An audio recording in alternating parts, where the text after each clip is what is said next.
out lots of beautiful live coral. I'm looking forward to seeing it. And look up here. This guy. Oh, that's a porcupine puffer. Way up there. He's slowly turning. And there are little ones next to him. Okay? Oh no, I'm sorry. I saw the tail and we've got two little ones in here. So I wasn't looking well enough. That's just the big guy by himself. I feel like he's putting himself in timeout. You know what? I haven't told him. I've never seen it because he doesn't feel threatened in here. But they say when they puff up, all those little spines that you see will stick out. That's why they call him a porcupine puffer. But I've never seen him do that. Okay, he's safe. He's safe. Hello. Yeah. I don't need to puff up. I'm okay. Well, that's we can get in there, one thing. You're welcome.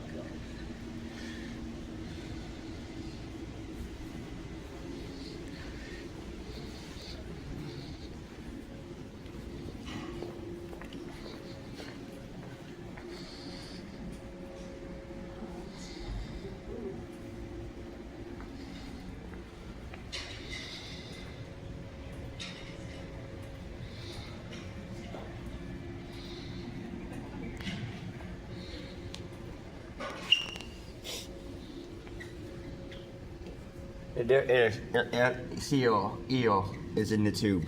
There's another one up here. Yeah, there's even one in here too. I've seen at least 4 this morning. Oh my God. They're very good at hiding. Yeah. But I've seen at least 4.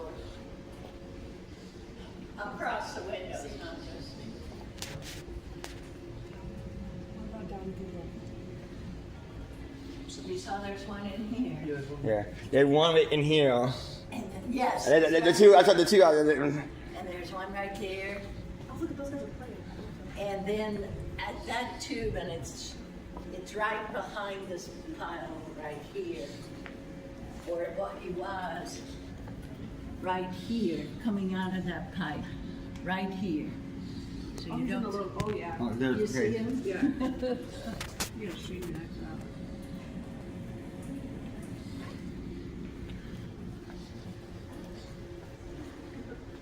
And there's somebody up at the big window. You can ask about the corals.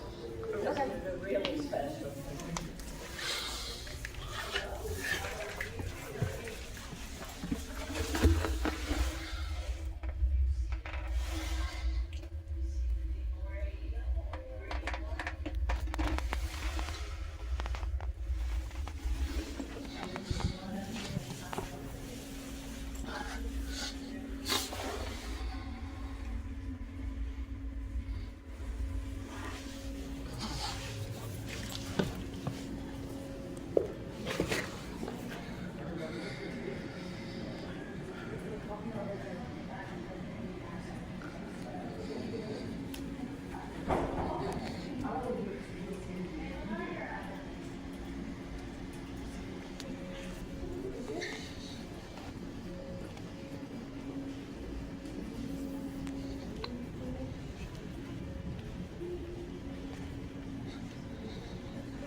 Oh, that's okay.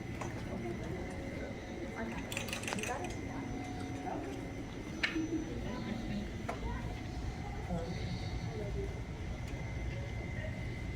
Now that she heard you.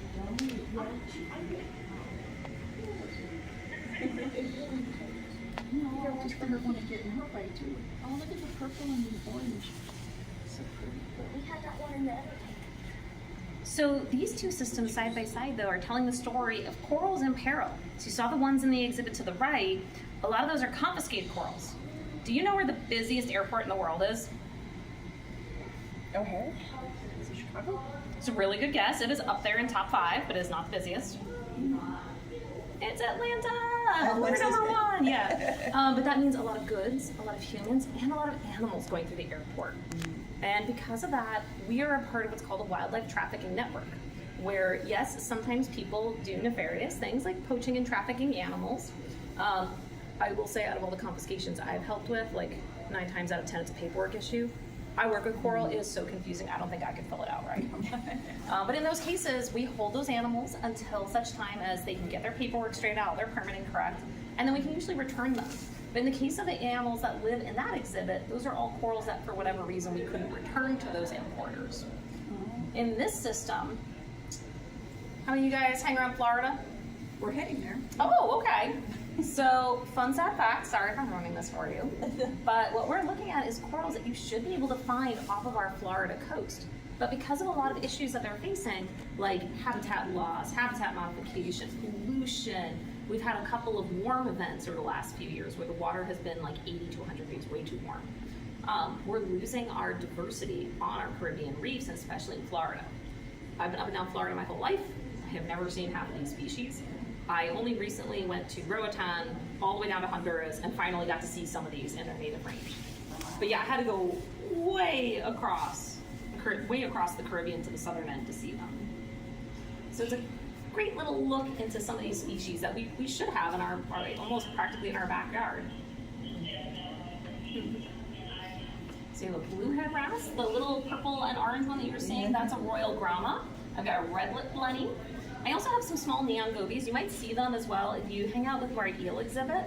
The neon gobies will like climb on the eels and pick at them. They're picking off like dead scales, parasites, things like that to eat. So it's a mutualistic relationship. The eel gets cleaned, neon goby gets a snack. And then also, I think he was hanging out over here today. Where'd he go? I do have a very large, long-spined sea urchin, but he's very quick. He was over here this morning. He's very, very fast when he wants to be. Oh, okay, because I can't see him from this angle. Oh, yeah. Yeah, he is. Yeah. And it's hard to Think they find. move. They move very fast. They have thousands of little teeth. And when they do get them all trucking in the right direction, these guys and sea stars can be really fast if they want to be. Yeah, considering most of the time when they're in a good spot, they kind of hunker down. They don't really move far. But when they want to, it's like, oh, like in they move like feet. Well, thank you. You're very welcome. Have a great visit, guys. Yeah,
those mini starfish on the wall. Oh, how Tiny little ones on top. cute.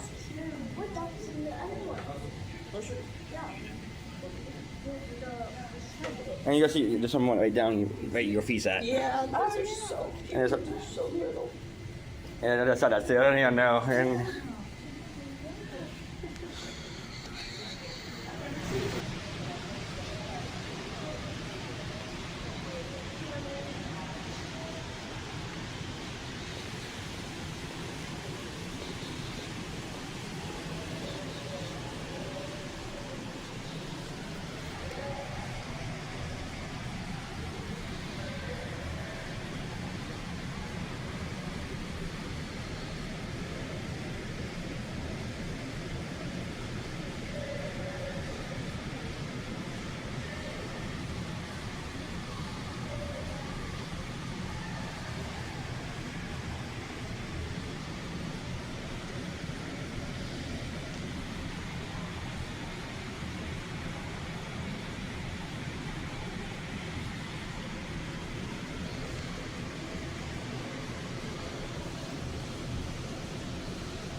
I used to have two little the sliders, Right here or yellows? the yellows. Yellow.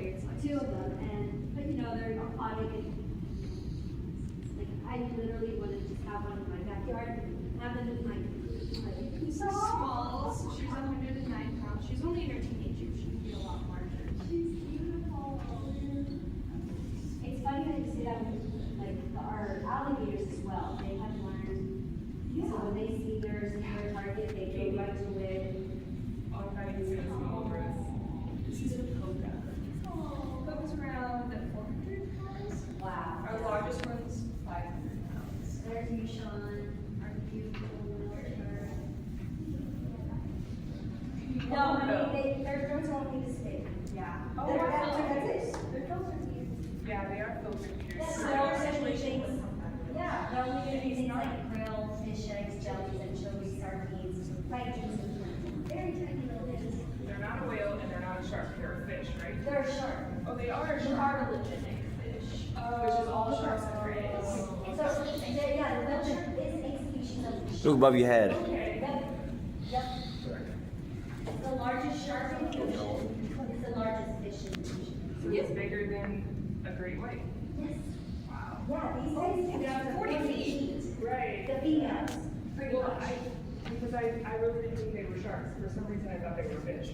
Well, I mean, technically you're not wrong, Right. but more it's Sharks like are fish. if I ask you, hey, I really want to see a picture of a rectangle, can you show me a picture of a square? Yeah. Yeah. That's how I explain dolphins to everybody. Hi friends, welcome in. Whoa. And the right behind the car. You guys ever gotten, are you doing anything today special? Oh, there he is. Mother's Day. Yeah. Oh, I really like otters. I'm a little bit nervous because I like river otters. Yes. And they were like, do you want to do sea otters? And I'm like, yeah. Yeah, they're bigger, they're so amazing. Now, that particular encounter, they do it with one of the whiplock. So they're so well, they actually came from the Monterey Bay, not SeaWorld, but the Monterey Bay in California. They were orphaned. So all 5 of them, we rescued them. They caught, we have a really good partnership with a lot of the aquariums that are ACA accredited. Yeah. And specifically the Monterey Bay, they contacted us and said, hey, we need your help. We're like, absolutely. So we brought them in. But you're gonna love it. They're so beautiful. Oh my gosh. Now southern sea otters have a bite force doesn't collect there. Yeah, there's a scene in Dolphin Tale where they're female otters and because of those, they'll rip your fingers off. Yeah, they will. So you have they look like little puppy dogs, but that's a zebra shark. Yeah. That's one of our females. We have like 8 females in here and 2 males. They're also Australian bloodline sharks. It's silly because zebra sharks are called zebra sharks when they're babies, they're stripes and they grow into spots, and then leopard sharks are the opposite. They're form of spots, they grow into stripes. It's yeah, it's a whole thing. I'm just not used to seeing zebra sharks swim around. The ones at the state aquarium, like literally hang out on the floor. The ones at SeaWorld. Yeah, they do that sometimes too. They'll just hang out. Yeah, or there's they'll one over there, or was. So we have a special program because the zebra shark is critically endangered. Their natural habitat is Indonesia and Taiwan. So we have a special project called the START Project. When they lay their eggs here, which this morning one of our divers showed it to us, he was taking it up. When they lay their eggs here, some sharks lay eggs, physical eggs, they're called mermaid purses, and some sharks give birth to live young because they have their eggs inside their uterus. So the zebra sharks, when they lay their eggs, we take them to the top side. Our vet team takes a look at it, make sure it's viable, make sure everything's okay. Then we ship it off to Seattle in a box with a bag. And in Seattle, our care team opens the box, make sure it's still okay, and then it keeps going its trip to Indonesia. Once it gets there, we kind of keep it into like a tank. And then we put right there by the ocean, kind of like those little huts that you see like where people are going to Tahiti or wherever, like that. And then our care team literally has a big huge pen and they release it into the ocean once they become strong. SeaWorld just has some baby zebra sharks. Oh, nice.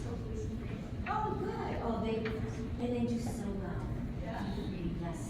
excel well. Like our girls here have done extraordinarily well since we started the program, which was 2013. Yeah, I was education, so I am technically zoological, but I'm also like a strange from all zoological at the same time. So like I'll be in the shift where I'm here and Chris all day. I'm like, tell me everything. Oh, so I get all the gossip, and then I go to education. I'm like, guys, this is what's going on. Yeah, exactly. That's what we should do. We get trained in everything in our position.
He is male.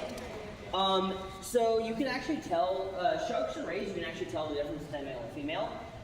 Sharks have what are known as claspers, male sharks are claspers, females are. So you can see it pretty easily when you see like our rays and stuff.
Oh my goodness. Have a great day. Cheers.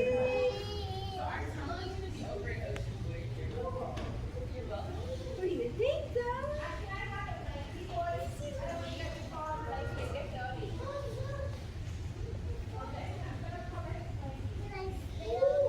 No, it says do not card.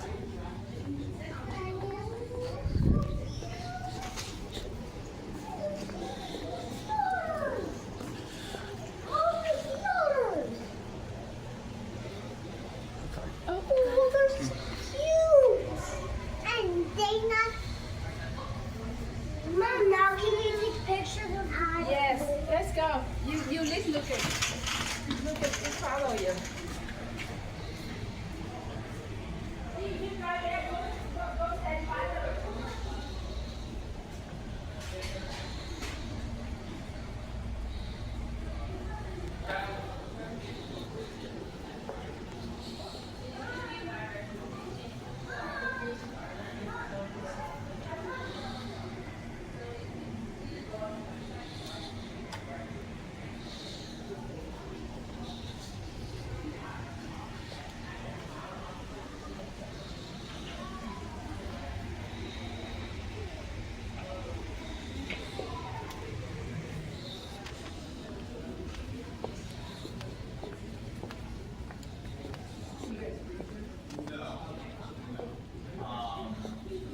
Some of the animals we do.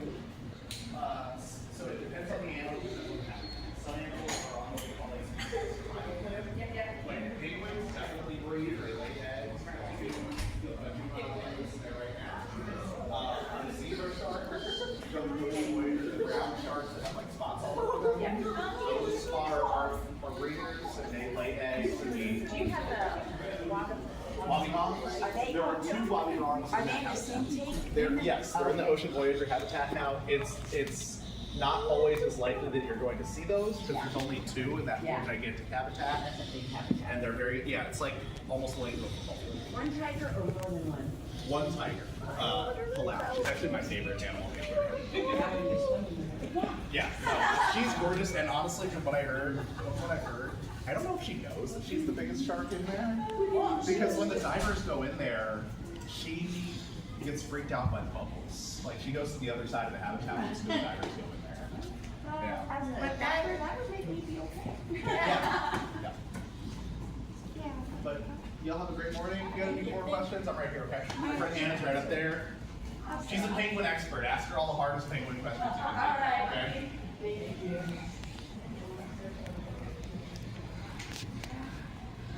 If you have any questions, let me know, okay?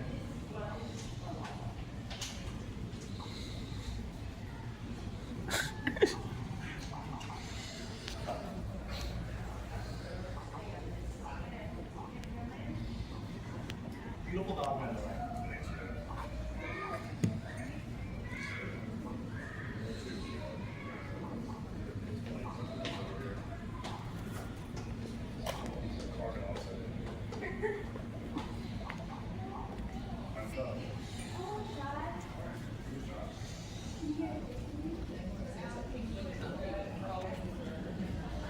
What's the dog's name? Nikki. My cat's name was Nikki. You want to make a friend? No, not we are. Good friends. I actually worked in pet care for like almost 20 years before I started here. Yeah, you should take it into sight. You see the ostrich? She's all about it. That's so cute. She's like, that's a weird looking dog. Yeah, that dog does all kinds of stuff underwater. Come on. Well, she's beautiful. Thank you. Okay. Quicker. Must have put it down somewhere. Maybe.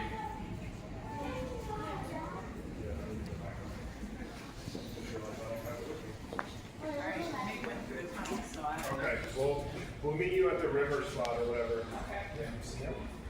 You see him? Vicky? What are they doing? They're swimming on like Feel good. Y'all have a good rest of your day, okay? Thanks, bud. You too. Hey, let me know if you have any questions. Okay. Hope you're having a good time.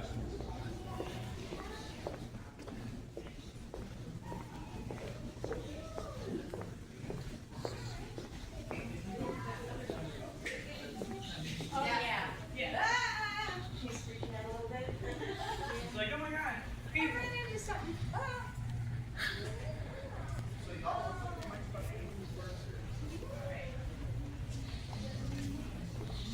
You should go back in and take my camera.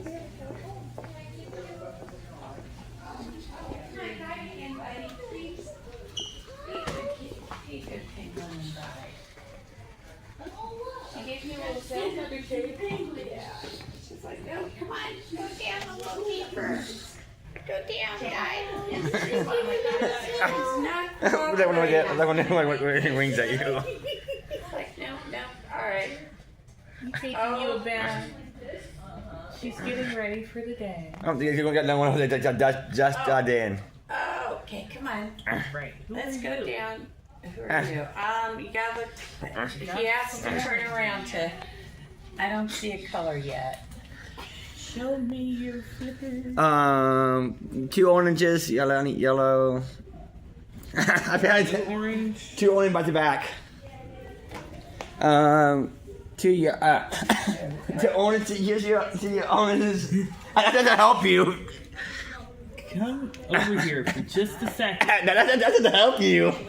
2 yellows. Oh, pink. Orange, yellow. I know 2 yellow, 2 orange and 2 pink. The yellow is back to back. I think this is her. Let's go to the tunnel.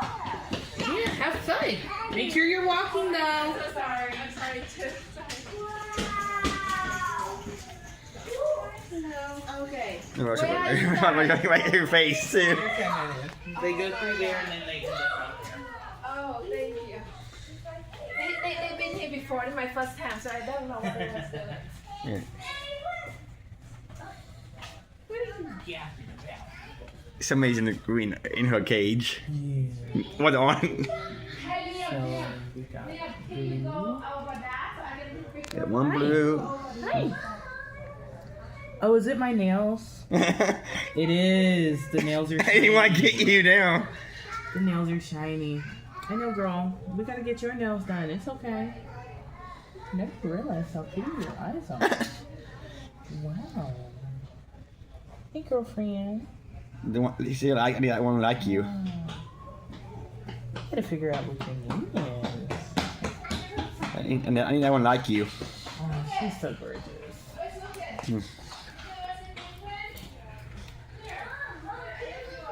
Yeah. Yes, you were the one we were looking at earlier. And this one here got 2 pink, 2 white, and 1 I need orange. Alright. Yeah, very hard to test from this side. You get 2. I need 2. Pink, yellow, orange. Pink, yellow, orange.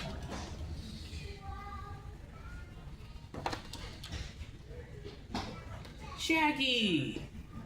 Hey, Shaggy. And that's when we look at. I know they're not color coded to tell you guys to us. Yeah, it gives us at least a decent starting point. We don't have everyone on here because we've gotten some new chicks recently. Yeah. And I'm going to see them in panel them a little later, a little later in the morning. See, I'm going to see the penguins. Right. Well, like less than 2 hours from now, about an hour and a half. Itching. That's so cute.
And welcome to today's live taping of Saltwater Showdown! Sponsored by Truett and filmed exclusively here at Truett Sea Lion Studios.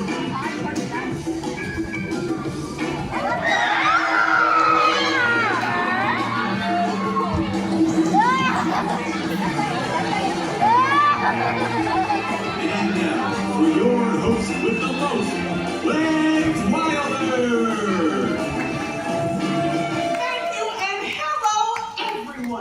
Today, we have a very special show as our celebrity sea lions are competing to support causes that are near and dear to our ocean's ecosystem. I think that's shrimply amazing. Without further ado, let's welcome to the stage our superstar sea lion team!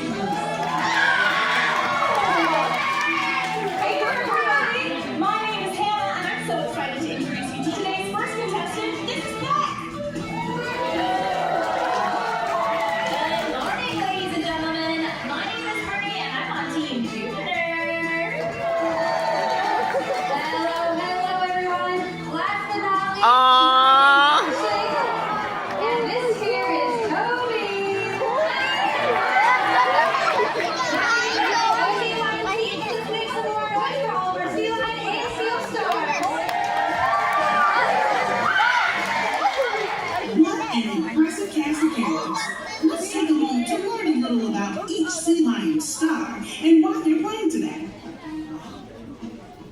Alrighty, friends, we're going to start all the way on your left with Harbor Seal Toby. Next guy here is 13 years old, and he might look a little different than our fellow sea lions, but please know that he is absolutely still the boss around here, isn't that right? Yes, very much so. Today, Toby and I are playing for coral restoration. Not only are coral reefs homes to millions of different aquatic species, they also provide protection for our friends living along the coastline. Next on the far right-hand side of the lagoon, we have Jupiter. He is one of our many rescued sea lions that we have competing today, and I'm sure you have all noticed he has just the cutest face that is sure to win us a ton of bonus points. But, ladies and gentlemen, do not let that cute face basically you, because when Jupiter was rescued, he was chasing people down the beach. He was trying to get under their picnic food. And although that is a comical story, it does highlight the trope that Jupiter was finding food all on his own. That is why today we are playing for sustainable fishing practices. Because the safer our fishing methods are, the more food there will be to go around for Jupiter and all of his fin and flippered friends. And last but certainly not least, on the center of acrylic, which is exactly where he belongs, is Beck. Beck is a rescued sea lion just like Jupiter, and he had a pretty tough start to life. He was found with a severe case of swollen front flippers and pneumonia as a young sea lion. He was also severely underweight, which is why today we are planning to support marine mammal rescue and rehabilitation centers just like the ones that helped Beck when he was a young pup. We support marine mammal care centers along the coast of California. We ensure that animals just like Beck and Jupiter get a second chance at life.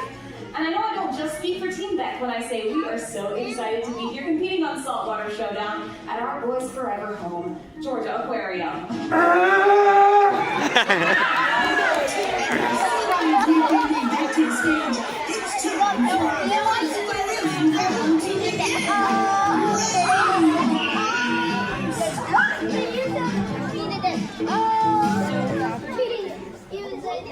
Question 1. These guests have a question that's been buzzing around in their brains for a while now. What do sea lions eat? And how do they get their food? Looks like Beck is very excited to answer this one. Do you know it? Yeah, I think it's pretty obvious. They eat fish, and they catch it with their super flexible necks. They do have mouths full of sharp teeth as well. Those are pretty useful for catching all that slippery fish that they like to eat, but a lot of people underestimate their long and flexible necks. They can actually move their heads from side to side to catch all the fish that's swimming really quickly in the water, but even cooler than that, they can take their nose and touch it all the way back to their spine. But if you thought that was bendy, Toby can take it one step further. I have seen him go from nose to toes.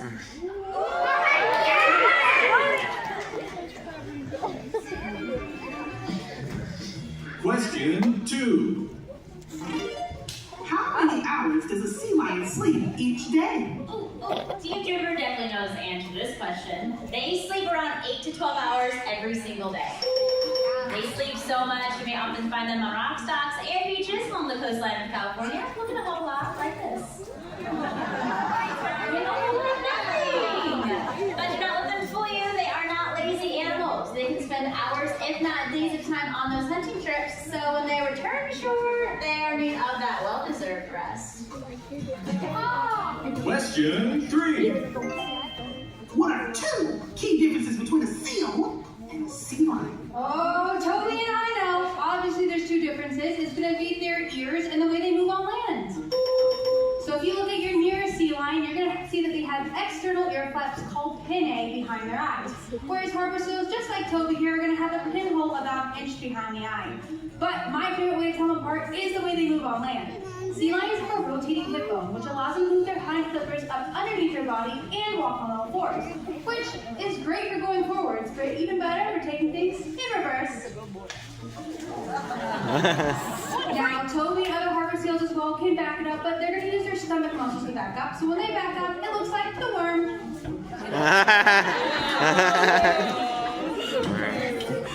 Question 4. These guests are wondering, is there anything sea lions have to worry about? Beck says definitely there's something that sea lions have to worry about, but it's really scary, and we may need a little bit of help from our audience to bring up our courage to say it out loud. Beck is going to show off his impression of a sea lion's #1 predator. When you guys know what Beck is, shout it out nice and loud so we can be brave enough to score the point.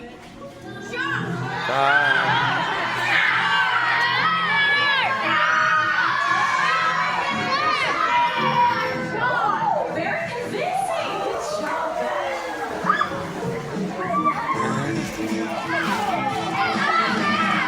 That was the final riveting question of Brain Blast. At the end of the first round, the current leader is Beck!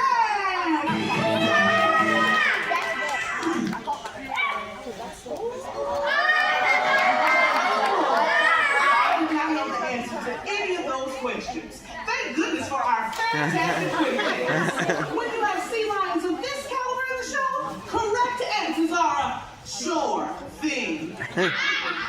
Now, it's time for a quick commercial break, but stay tuned, because when we come back, all our sea lion stars move on to the next thrilling round. Warning, sea lions are found stranded along California's coast, malnourished and dehydrated. Rising temperatures and an increase in the frequency of extreme weather events are changing the world sea lions live in faster than they can adapt.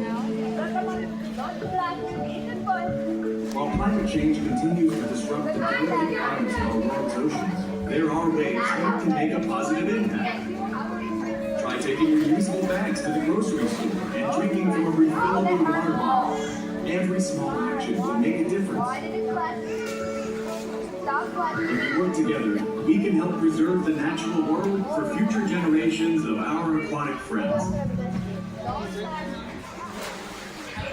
And we're back. Now, that's the kind of messaging I can get behind.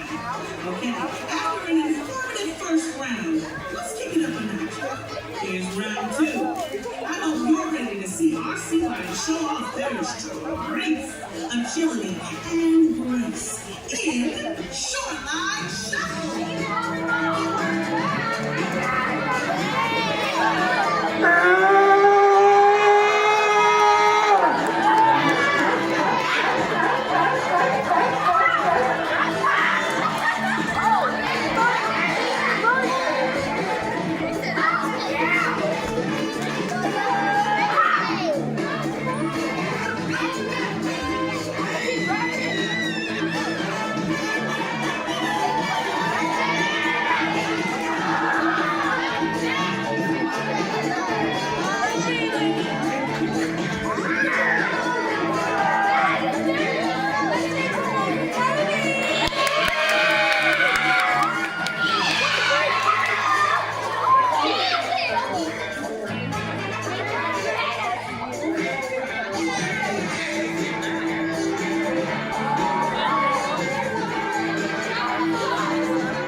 Thank you, and have a fantastic day here at Georgia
Mira que una tortuga.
And if y'all have any questions about the jacanas, any of the plants, or any of the fish that y'all see, y'all just let me know. What's that big fish? What is that? Yeah, what is that thing?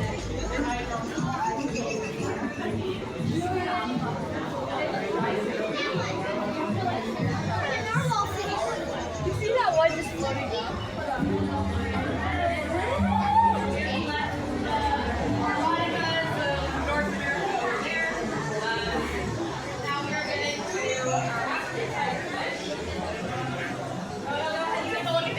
That's usually the first thing people notice. Yes.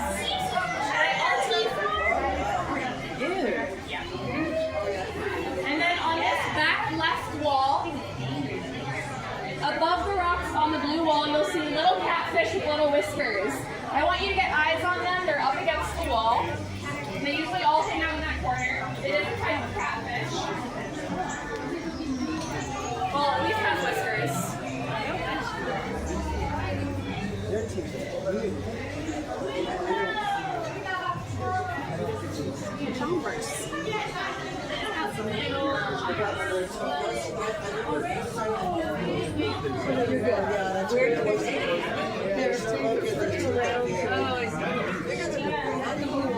Yeah, along the blue wall there. Look at the middle of the blue wall towards the bottom, right above the rock. Yeah, they're only about this big. Oh, is it that one down low? Yeah, the catfish are right down there. Oh yeah, I see. Yeah, with the whiskers. Yeah, little whiskers. Oh, there we go. Yeah, just above the rocks where the wall is. How big are they? Oh, it's a little one, Okay. Fun fact is that tigerfish have been seen leaping out of the water to get small like sunlight and sparrows out of the air, so they are very impressive predators. Alright, the fire eel is out, but it is a pretty small window, so we don't want to block it from our guests. And I would look at him and be like, ladies, you need to stop and look at something. We're not moving on. Enjoy. It's okay, it's okay. We have a visit.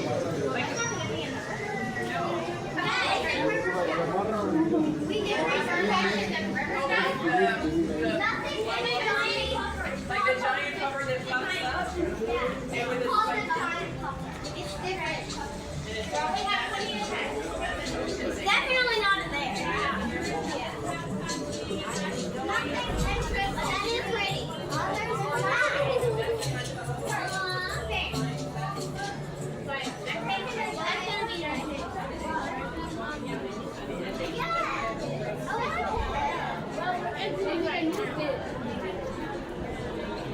We're not going to move it in a day.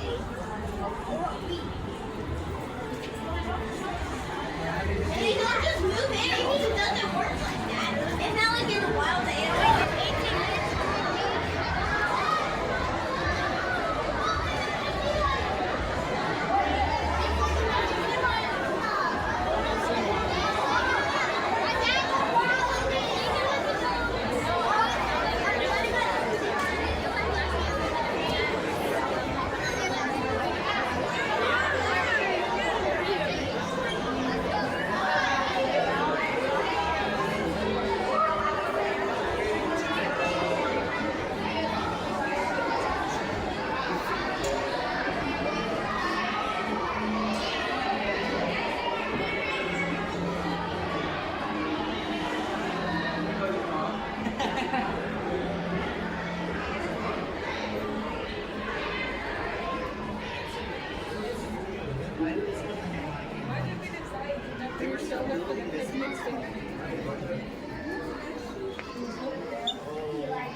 Alright, let's go.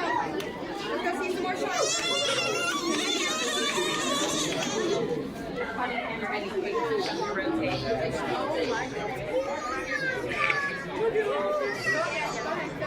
Alright, go this way.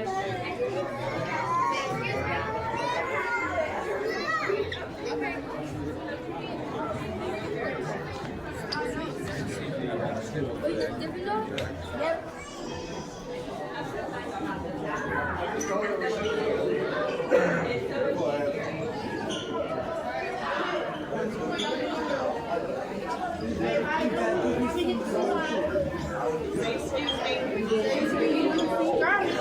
We're just gonna take a quick picture.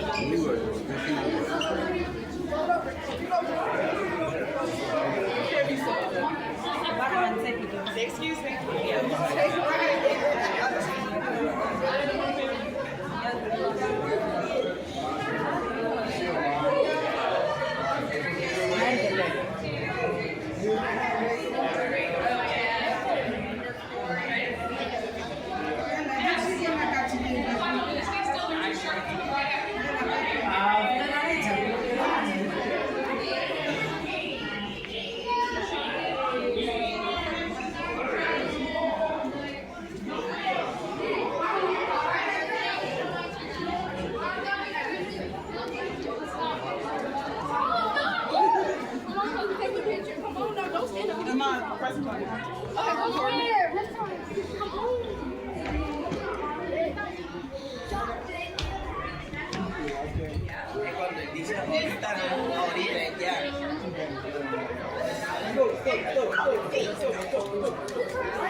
You better see. Oh, wow.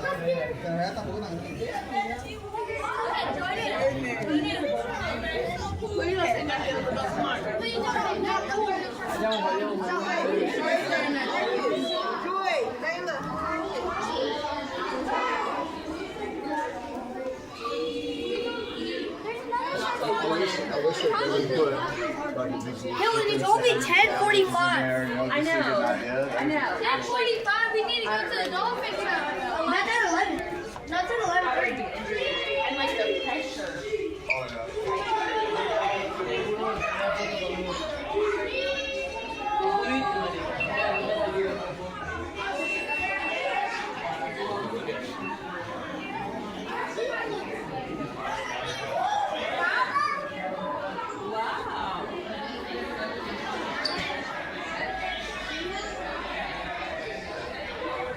ఇంకో aquarium connect అయ్యింది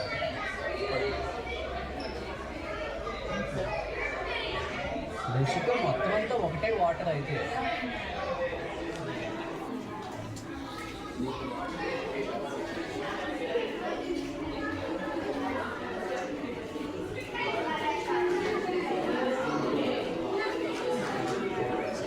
Come on. What? I love this. I never use it. I just take pictures like this instead of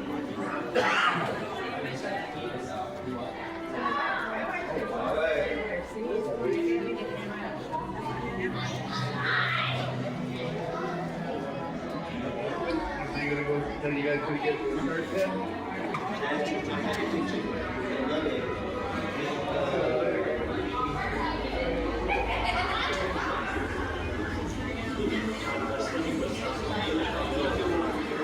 In 2019.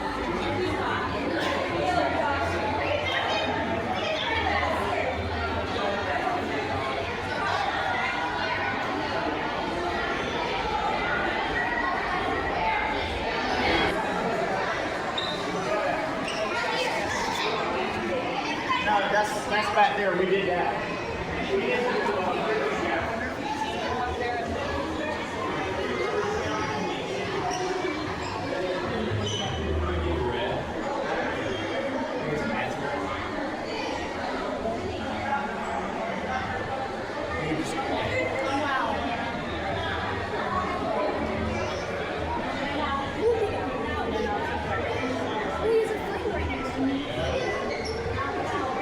Who's the whale shark's friend? Where? He's right next to him, swimming with him. Oh, is it cleaner fish that might be hanging out? Yeah. Some of them will hang out hoping for extra snacks. Aw, the leftovers. Comes out its mouth. It just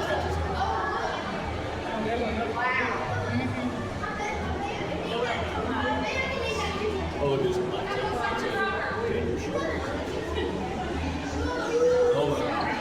Oh my gosh. Oh my gosh, look at this. Oh my gosh.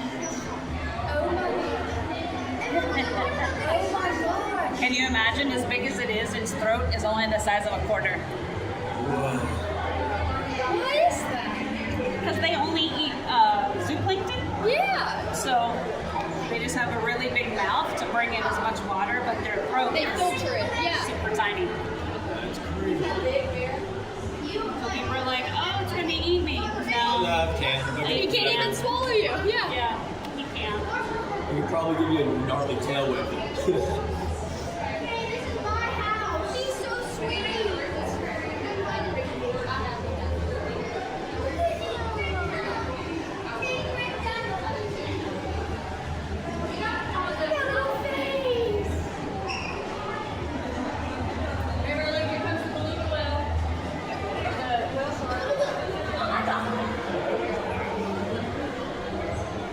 Get all of them in there. Let's go in there.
at Georgia Aquarium, home to 100 different species of fish. So we're going to choose this area to talk about staple seafood because we see so many different types of fish here in this habitat.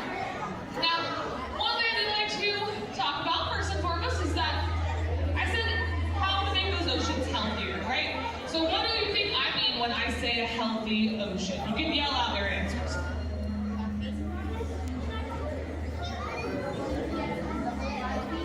A lot of fish, sustainable, maybe nothing that's not supposed to be there, right? No oils, no plastics, no pollution, yeah, things like that, right? Now, luckily for you, you're looking at an example of a healthy ocean right now, right? We're mimicking that healthy ocean out in their natural habitat. Unhealthy means exactly the opposite. Might have pollution, have not a lot of fish. You're gonna have not a lot of different types of fish either. Things like that. Now, there are a lot of things that might also contribute to a healthy versus an unhealthy ocean. But one of the main things is actually going to be the fishing industry. Now, don't worry, I will never say that fishing in general is bad. That is not true. That is not a fact. If you are someone that likes to fish and catch that fish and eat that fish yourself, it's actually pretty sustainable, right? Because you are using everything that you just caught. It's when we are overfishing certain things, certain types of fish, that's going to end up harming those oceans because we're taking too much away and there's not that balance anymore. So I make sure we're supporting sustainable fishing practices instead. So something, like I said, could be sustainable if you're someone that fishes yourself, but there are some of those practices, and I'll give you an example, that might be more harmful. So one of them that I learned about through actually learning about this talk is going to be something called bottom trawls, which are these really big curved metal things that literally scrape on the bottom of the ocean floor. Now they are trying to get things like crab or lobster or bivalves like oysters that hang out towards the bottom, but they end up dragging so long that they wreck things like kelp forest or coral reefs, which are really important to sustaining natural habitats. Now, there's been a lot of talk on what is the best thing to do to help out with choosing more sustainable options, and aquariums have thankfully been one of the leading voices in this. Now, we're not just going to toot our own horn by saying that, right? We do have some amazing research that we've done too, but we actually work really closely with the Monterey Bay Aquarium in California. Has anyone heard of the Monterey Bay Aquarium before? Okay, I'd say 1 or 2 nods. It's okay if you haven't. It's incorrect. In Monterey Bay, California. They've been around for a very long time, maybe longer than us. And they do a lot of amazing research, but one of the things that they did do was help figure out how to choose more sustainable options. So originally, they were just handing out paper pamphlets to every single house they had. They said, here you go, here's how to choose more sustainable. Now, over time, they did realize that that itself was not very sustainable. They were handing out pamphlets. So they created a website that helps you look at where your seafood's coming from, where are the best sources to get seafood from, and even looking at if your animal food has any seafood products in it, if that's sustainable, if your skincare has any fish products in it, and that's sustainable as well. So definitely give that a like. You can even actually see any more food and see where it exactly came from. Which I think is really amazing. Now we can take a little bit more about that. It's what we call their seafood launch program. You see any art science around the day that says seafood savvy. So they pretty much the same thing. They have the same idea, and if you don't have that information, it will redirect you back to seafood launch as well, so you can also get even more in-depth information about seafood. Now there are ways that you can make it a little more seafood savvy if you would like to. Looking out where the choices again are coming from. So asking when you are going out to eat seafood, kind of where that is coming from, right? Asking your server if they don't know, they'll also look at that. Where did that seafood come from? And even learning about different things that we're doing right now, learning about where your skincare comes from is a great option as well. And then of course trying some new things. Might seem a little bit surprising to say that.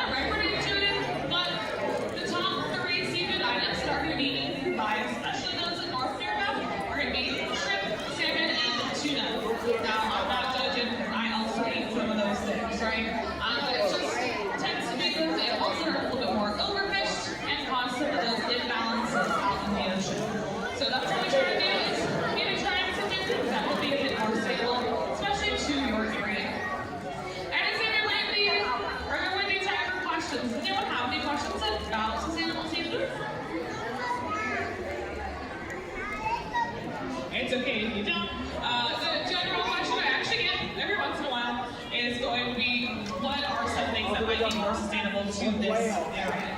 And generally, it's actually going to be things like Georgia shrimp. It is called off the coast of Georgia and it's very sustainable. Or rainbow trout, as it is also native to this area. Now, if you do have any questions about sustainable seafood, feel free to let me know. I'll be at least here for another minute or so. My name is Mara. If you do, thank you for listening. But I hope you have a fantastic rest of your day at Georgia Aquarium.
Oh my god. Oh my god. Oh, look, it's a fish. He's back there. Oh shit, you see it? Hold up, there's a bunch. Oh yeah, I see. There's the two back there. Yeah. The two. Oh, there's two of them. One here and one back there. Oh yeah. That's a long slime sniper. So sorry, pardon me.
That's the other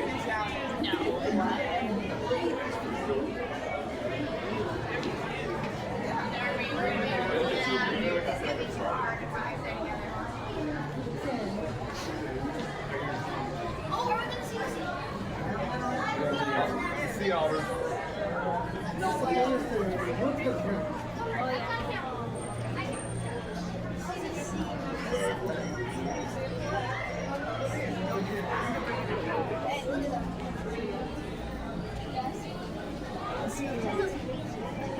Oh my god, that's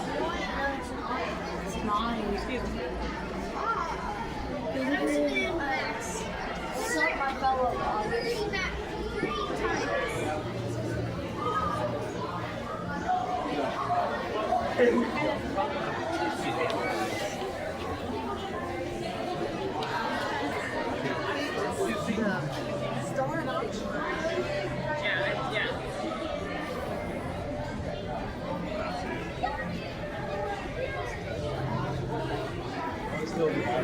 For the octopus.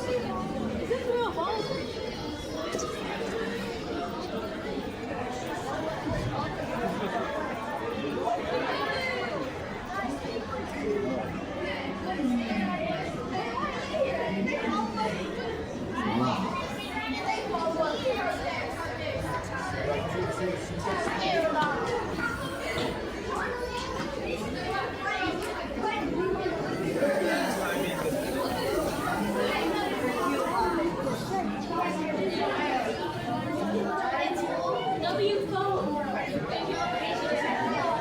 are just cuter.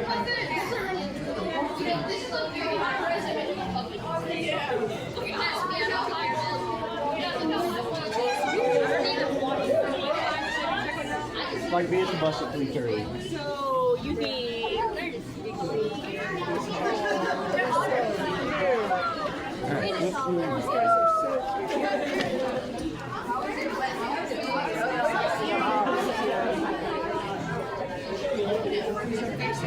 And one down here.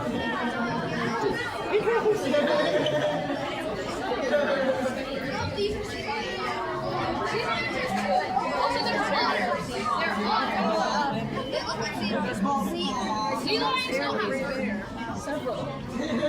They're such a otters. They're called otters for a reason. Did you know that Did you know Move!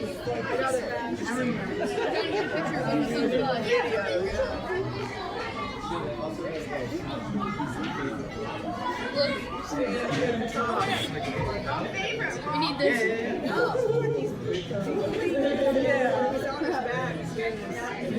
There's water everywhere. I want to bet it's gone. Also, to answer your question, Daniel, there's water everywhere because it's an aquarium.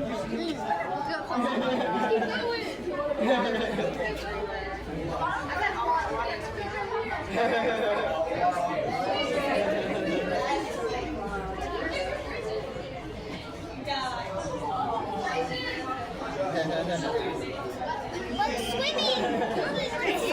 Let me grab her. Stay right there.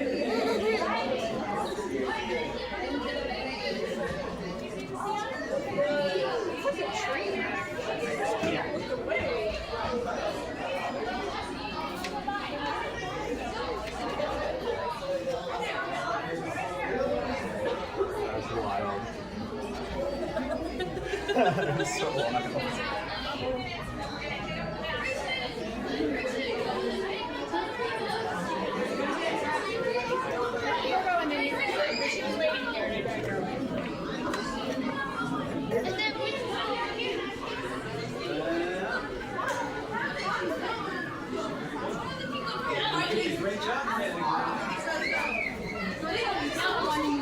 Come on, let's keep moving through there. Wait, is it down on these birds? Got me down on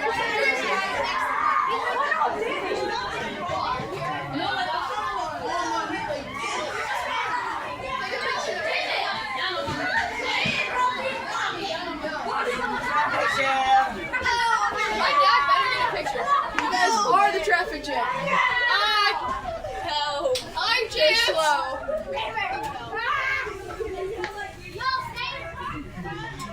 They are slow. Wait.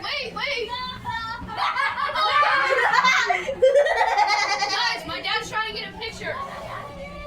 Wait, we need to get in. No. Scooch over. I need to get in. Chance.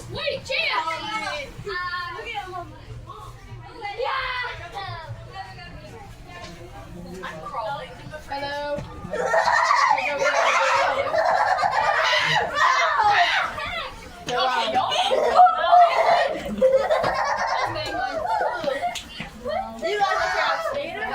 Guys, hold your head. It feels good.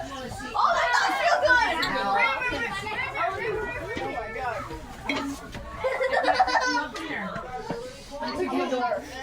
We gotta figure out a way. Imagine if how are we gonna get out of here? How are we gonna get out of here? Guys, we're stuck. Imagine if Imagine if Brody here. You know how we do it? We gotta figure out what they look at. Okay, you ready to kind of step out? No, Judy, this way. Okay, let's go.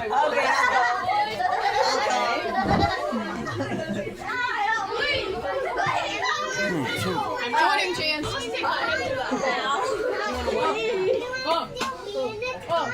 still want to be in the tunnel. Let's come over here then so that we can get through. You can come over here. Go. Where? You stepped on my foot. Wait, no. I know this is No, we can't come out the way. We can't look how many people are in there. I know. It's a one-way. You're like somebody else standing up in there. That was supposed to be good day. Just come over here though. No, you didn't. You can see the thing. Let's get out. This is so fun. There's a lot of people. We're here to see actual fishes. I play a fish game on my phone. She likes to help me with the puzzles.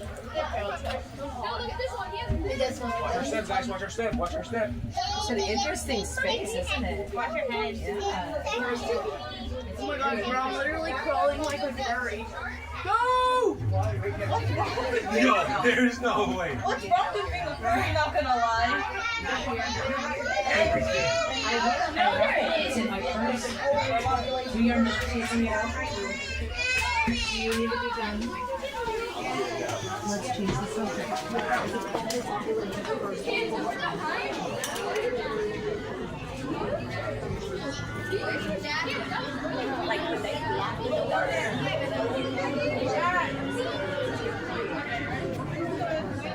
There's a guy right there. Oh, that's the tunnel.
Okay, the 3 months, they're on their own. It's what? I thought they're born at 3 months, they're on their own. They're on their own. 3 months old. On their own. Roll out. And after 3 months, the highest you get is the highest you get is at 3 months. It's going to be about 3 feet tall, about 55 feet long. So if you are interested in going to that payment tunnel, you can get that entrance is going to be on that right hand side. Follow that blue wall all the way to the For those of you who are going to the right payment tunnel, if you want to take pictures down that side, feel free to get that from me as well. I can definitely eat. Mason, come here.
here, folks. I'm gonna occupy some of the space up here so I can get to the front of the pack here. Alrighty. All right. I need this a tiny bit of a breathing room. All right, how's everybody doing today? Yeah. We got a lot of folks here today. We're going to do a little talking about our beluga whales and our habitat here. My name is Peter again. We've got some replicas and stuff over at the park. You want to check that out. First, we'll give you a little information about the habitat. That's always nice to know about. So this is our beluga whale habitat. What temperature do you think it is in here, anybody? Yes? Cold, actually. Actually, it's around 58, 57, which is kind of like springtime, summertime for beluga whale. Some of these girlfriends, yeah, cut up straight to me again, aren't you? I know you. Yeah. So, get very interested in what I'm going to say here, too. So, the habitat's, what did I say? 800,000 gallons. Around that corner is a gate that opens up to a medical habitat. We actually have a floor we can raise up in case we need to do a quick health assessment, and another gate that opens up on the other side. So right now, we just have two out here. Let's see what we got. Looks like it may be, that might be Kindu there. That or Mapleston gave away. I think, that's good. And then this is the calf, the youngest one, Shiloh. So what day is it today? Today's what, the 12th? Yep, so Shiloh's going to be 6 years old on 17. So that's pretty cool. So she's our first successful birth here, and she's a pretty good sized girl. She's about, when she was born, she was about 174 pounds, about 4.5 feet long. And mom had a 9-hour labor. Thank goodness for dilators and things like that. Shiloh's largest calf ever born, and she continues to set records by size. We do have actually 5 beluga whales in our care currently right here. We have Shiloh blowing the bubbles there. You can see her birthmarks on her side. She didn't disappear. No, it is closed. And then the other one I think is Kindu up here. She's one of our middle younger females here. I've known her for a long time. She's a really nice girl. Then we have the male Ludovic in the back, and probably Maple and Shiloh's mother Whisperer back there right now. So the window across the bar is the ballrooms. If you ever get up here, it's a cool place to spend out here. All right, so let me kind of go into my more official talk here. I talked about the habitat a little bit. And focusing on the care and well-being of beluga whales at Georgia Aquarium, we can contribute to the scientific knowledge about belugas and serve them in nature. So what that's saying is because we have them here, we can study them, we can learn about them, we can understand them. And in your case, you can see them. If you didn't see them, you wouldn't care as much about them. Seeing them, I mean, everyone I love these guys. Now in the wild, there's probably less than 150,000 is the estimate, which is a lot. And where we do a lot of our research at Crook Inlet off the coast of Alaska, the population ranges from 200 to 500. It's a very isolated population, and it is in danger, mostly because the waters are warming up. That causes issues with the water quality, and the food they eat goes away, and they have to move around to find it. So that is, we're worried that population will disappear altogether. The best place to find it in North America is Hudson Bay, Bigby Inlet, in the late summertime. They come in there, bring numbers. It's the only population of beluga whales that doesn't fear man because their main predators are going to be, besides man, polar bears and orcas. Orcas eat everything. I found out it seems like. So of course, are these guys fish or mammals? There you go, you guys are smart, okay. So what does that mean? That means that they are warm-blooded, just like we are. They have a body temperature about 92. Now in their case, they have really thick skin and super thick blubber to protect them, keep their organs warm. And again, about 92 is average for them. One of the other attributes they have is they get live birth. Just like humans do, they nurse them with milk. And if you look at females, you can look down there and see the difference. They have their mammary bands, they've got the V down there. And believe it or not, they do have some hair when they're born. Some whales keep their hair for a while. In this case, it's whiskers around the nose, but we think that helps with stimulating the mother for nursing, so for better health there. So that's kind of neat. They need to have mammals there. So Georgia Aquarium, Our trainers establish bonds with them through quality time enrichment and positive reinforcement. So one of the things we do here is use only positive reinforcement. In other words, you see a trainer, they got that little whistle. It's called a bridge whistle around their neck. That's a big thing. When you get your whistle as a trainer, I mean, you move up the food chain.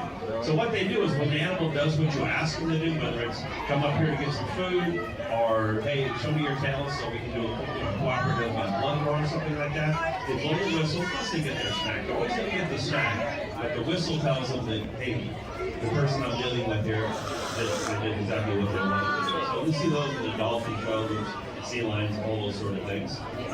Cooperative care is like, hey, we need new blood draw. Can you hold your flu cup or we get a blood draw? They go, sure, we'll do that. Now that's an important thing.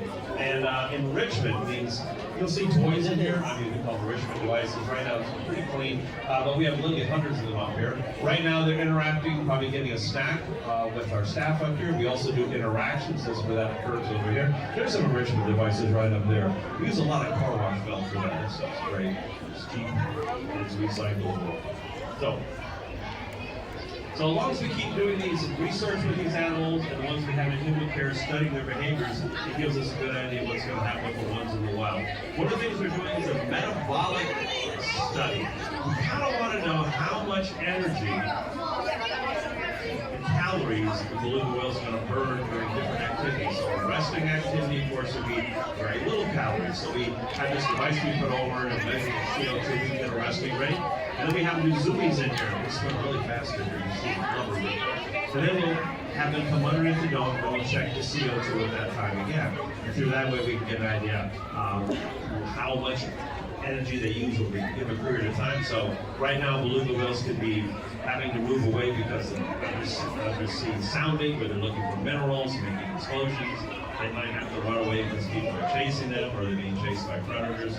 So we want to know, if that's a possibility that could go into a calorie deficit or anxiety in that, because they are having some problems over there. So one of the cool things though, back in 1972, we had something called the Marine Mammals Protection Act that had come on. It was in a rare bipartisan movement. That's something that Richard Nixon wanted to look a little better back then, I hear.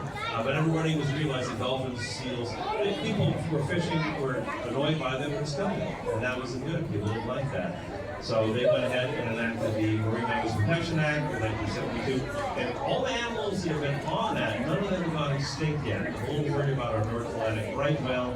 Check out online and see they're highly endangered. If any species is trying hard to stay around, they are, but shipping things are not good. Keeping nets get caught around and that sort of thing. So hopefully we'll continue with things like the Marine Mammals and Endangered Species Act. I know there's been efforts to try to take them away there. So one thing you can do is check out and do a little research on conservation. During the Georgia Aquarium, we've got a tab up on our website called Futures Projects. Our future, check that out. That's got some good stuff. I always like to mention this guy. Does anybody here know? Let me see. How many people here know who David Attenborough is?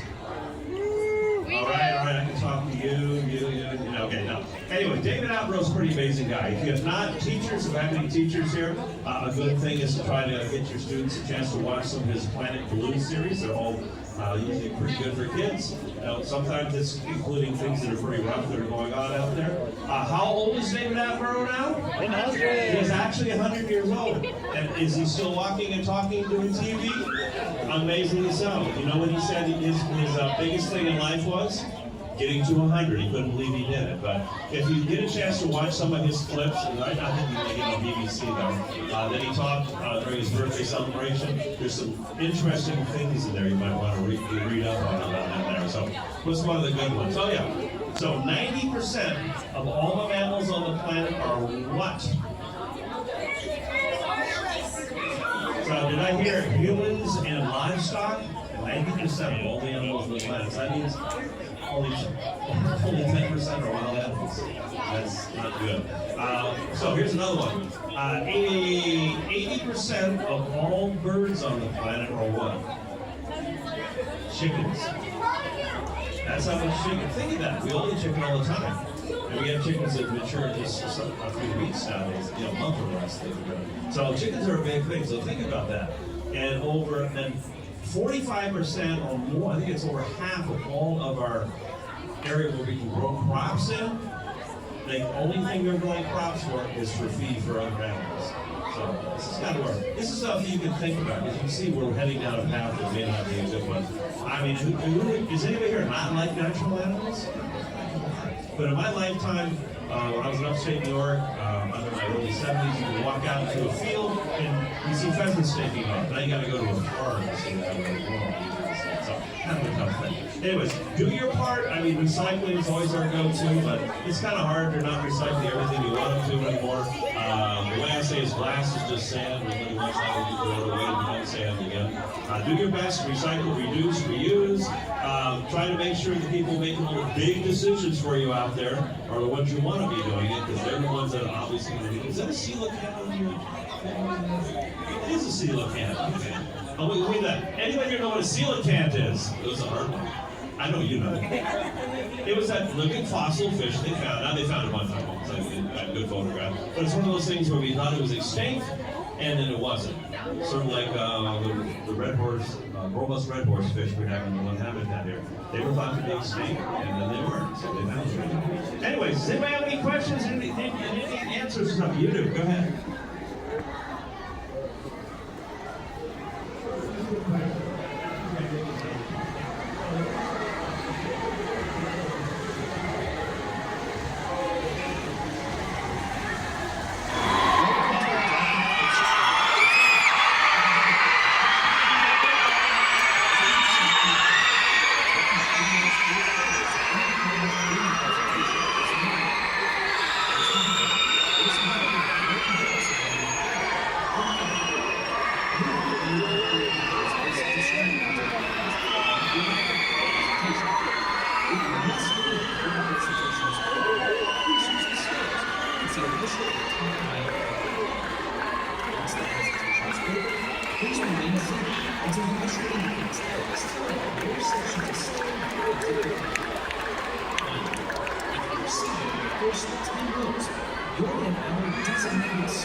Dolphins have captivated the hearts and minds of humans for thousands of years. The impact of these animals stretches around the world and from time itself, from ancient Greece to the present day, from the waters of the Indo-Pacific to the Atlantic.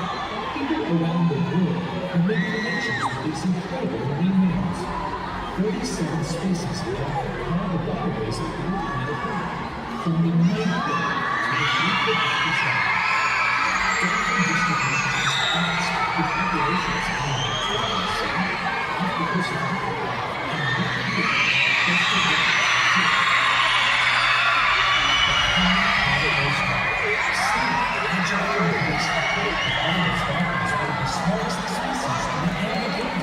So they're having a board and journeys around and very opening time to see the impact they have on each other and to voyage deeper into their extraordinary life. This is Destination Dolphin.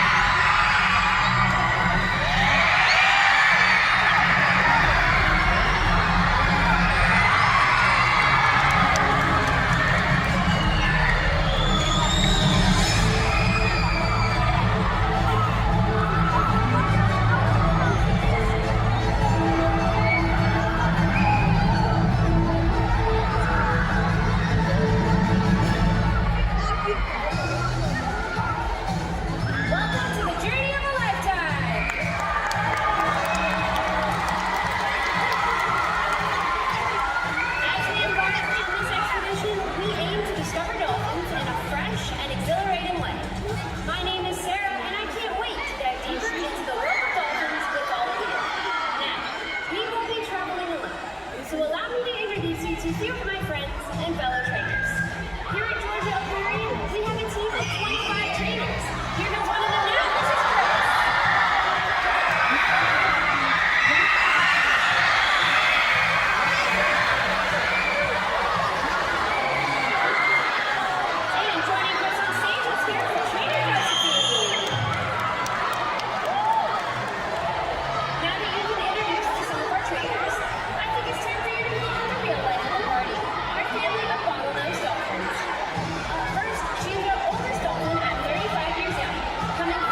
this together.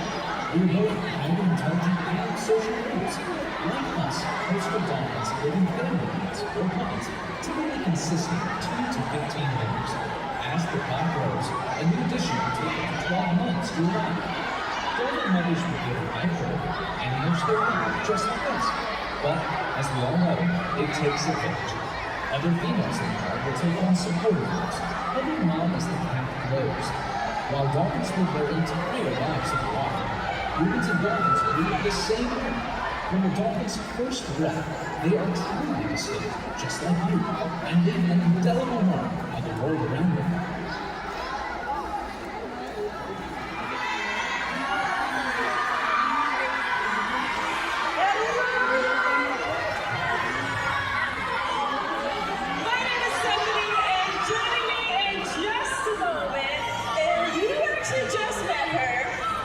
She is considered the matriarch of a pod, so why don't we please give a warm welcome to Phoebe?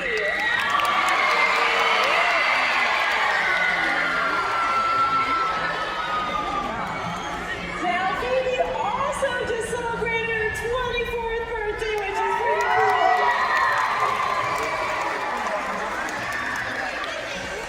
So, as we just learned, dolphins breathe air, and they do that through their blowhole located on the top of their head. Now, dolphins can actually hold their breath for up to 7 minutes, but will usually come and take a breath about every 30 seconds or so.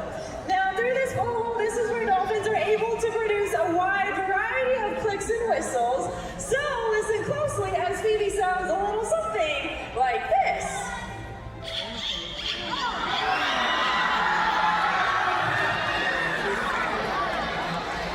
Nicely said, Phoebe. Now, little is known about a dolphin's vocalization, but what we do know is that each dolphin has a signature whistle that is unique to them. And mothers and calves can use this signature whistle to find each other if they get separated. Now, another really cool thing that makes us very similar to dolphins is that they have a unique fingerprint. But wait 1 second. You may try to tell me that dolphins don't have fingers, which is correct, but what acts like a fingerprint on a bottlenose dolphin are their dorsal fins. Now, no 2 dorsal fins are alike, and it's simply that fin along that backside, and that actually helps us identify one dolphin from another. Now, another really cool way to tell Phoebe apart from all of our other dolphins is that if you look at her rostrum, or that mouth part of her face, she has a lighter gray stripe, which is her birthmark, which is pretty cool, and one way that we can tell her apart from all of our other dolphins. And now that you've learned what makes Phoebe so special, try to find her throughout the rest of the presentation.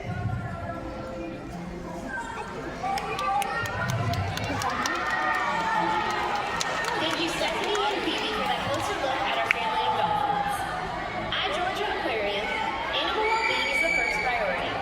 From routine medical care to nutritious and personalized diets, with days full of learning but plenty of time to play too, our dolphins receive well-rounded care that affects food and bonding. But our business focus is aquarium health. What we learn here not only affects our animals, but their wild counterparts and entire ecosystems as a whole. Biological samples and behavioral observations provide researchers with information they may otherwise not get from the oceans.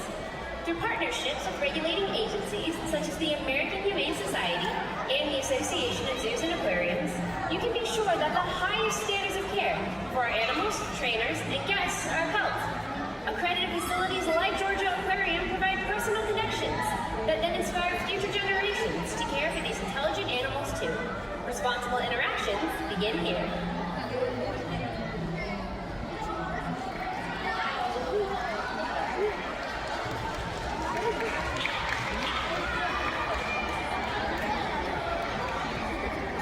Hello everyone, my name is Chris. Joining me here is Natalie. Down the glass you've met our trainers Stephanie and our volunteer Brandon. Let's give them a nice warm welcome.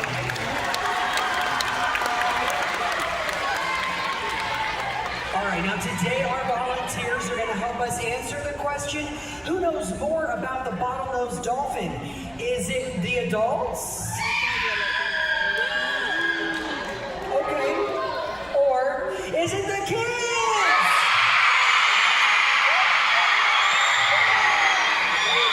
Oh my goodness. All right, well, here's the deal. listen up here. We're going to ask y'all some questions. Whoever gets the most questions right will win. But first things first, we need to wave hello to our new dolphin friends. This is Phoebe right here, and under the glass is Roxy. Go ahead and take both hands, put them up over your head, and wave hello, and she'll do the same thing back to you. Just like that. That's it! Fantastic! All right, now that our formal introductions are out of the way, here's your first question. If you look inside Phoebe's mouth, there are little things along the edge.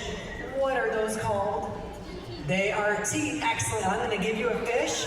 You're going to toss this fish into her mouth. There you go. Go for that. Yeah. And you'll notice that they do not swallow, or they don't chew their food. They just swallow it whole. All right, Brandon, being the adults and all, why don't we expand upon that teeth topic just a little bit? So, my question for you is, how many teeth do bottlenose dolphins have? Yeah, we can't take a quick peek inside of Roxy's mouth if you want to try and count those. What's your guess? 100! And that is absolutely correct! Awesome job! And in fact, dolphins have anywhere between 72 to 100 fork-punctured teeth, and unlike us, they get one set their entire life. Awesome job, Brandon! All right, Natalie, come on down and give Phoebe a nice big back rub. There you go. This is a great way to build your relationship with a dolphin.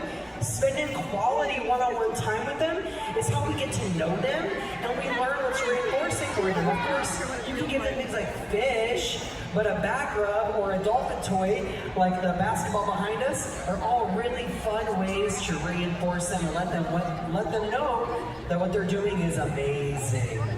Pretty fun, right? Are you ready for your second question? Okay, on the top of a dolphin's head, there is a specialized nose. It is the only place where they can breathe from. It's also where all those vocalizations come from. What is the name of a dolphin's nose? It is the blowhole! You are 2 for 2! Great job! All right, Brandon, we have a chance to tie it up again, but our next question pulls back from knowledge from our high school science classes. So, my question for you is, what is the scientific name of the bottlenose dolphin? I'll give you a hint. It is in Latin, so that should narrow it down just a little bit. Any guesses? No idea, unfortunately, that is incorrect, and all in English, but the correct answer though is Torsiops truncatus. Your next guess. But you've been an incredible volunteer though, so why don't you go ahead, you can actually toss this fish over the acrylic to Roxy. Perfect.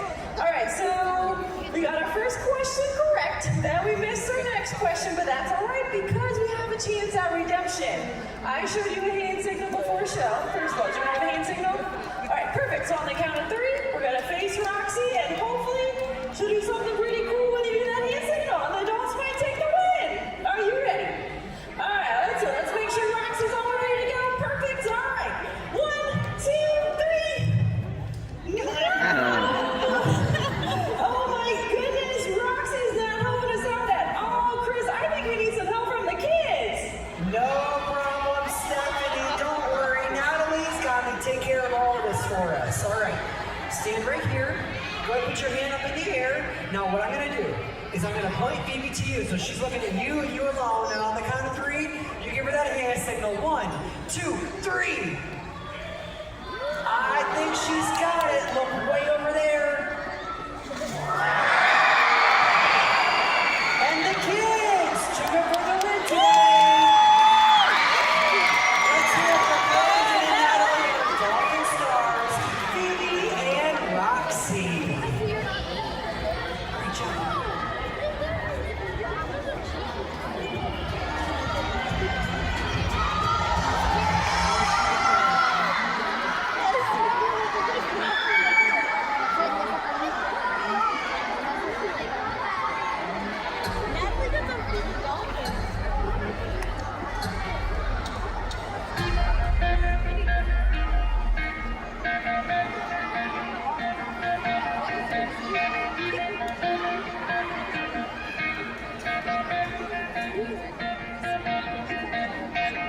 As you can see, it takes a lot of work and dedication to be a dolphin trainer.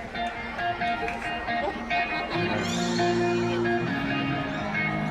bonds that we build and share with these incredible animals allow us to put all of our knowledge, skill, and passion into what we do. The culmination of all these things will now be on display.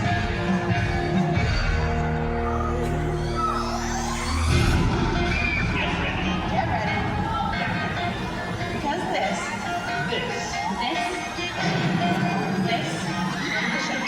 our dolphins will from their native water to here.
wherever your next adventure takes you, we hope you will continue to be astounded and captivated by these incredible creatures. Thank you for sharing the amazing world of the bottlenose dolphin with us, and enjoy the rest of your visit here at Georgia Aquarium.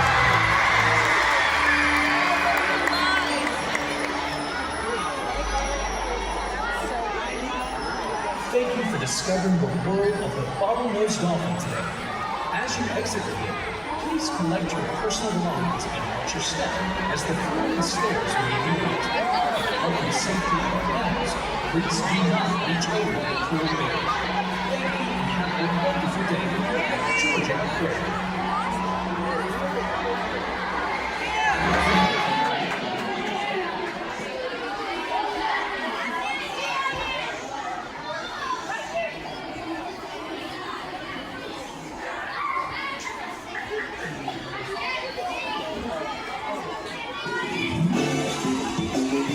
Hello, all you wonderful animal enthusiasts, and welcome to today's live taping of Saltwater Showdown! Sponsored by Truist and filmed exclusively here at Truist Sea Lion Studios.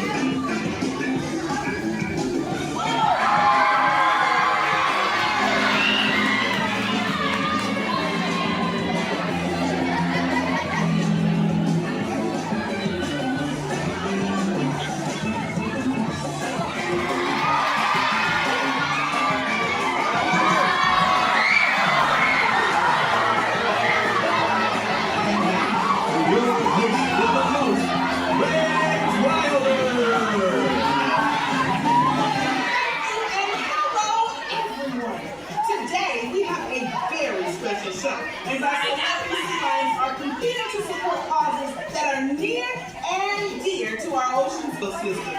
That's simply amazing. Without further ado, let's welcome to the stage our superstar sea lion team!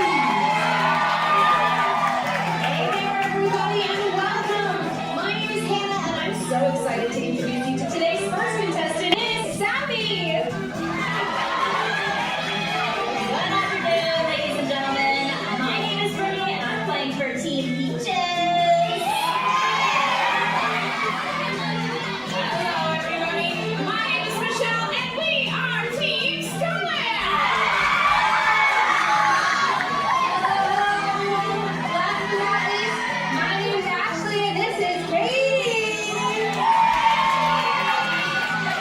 Now that you've met all of our sea lion teams, this makes more noise for all of our sea lion stars.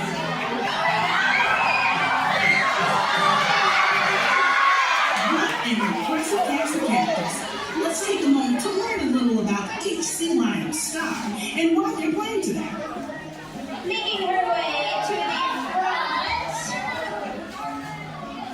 we have Team Peaches.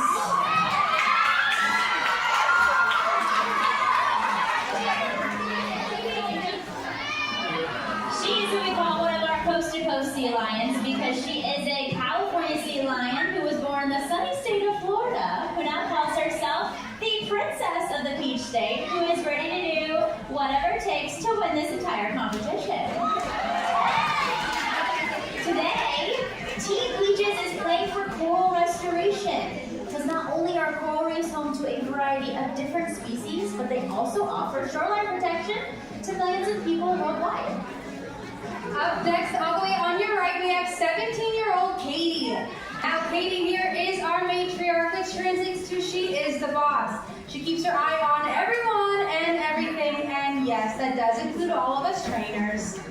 Now, today, Katie and I are playing for ocean ecological research. The more that we know about the oceans, the better we can protect and preserve them. Next up, over on the far left-hand side, we are Team Scarlet. All right, glad you're back in the house today. Now, Scarlet is the youngest of our competitors at only 8 years old. We are also playing with the home team advantage as the only sea lion to be born right here at Georgia Aquarium. I think we got this one in the bag today. Now, Scarlet and I are playing to support sustainable fishing practices. By ensuring that we source our seafood responsibly, we can guarantee there are plenty of fish in the sea for Scarlet and all of her sea lion friends. And last but certainly not least, on the center rock, which is exactly where she belongs, is Sappy. Sappy is one of, thank you, I appreciate the applause.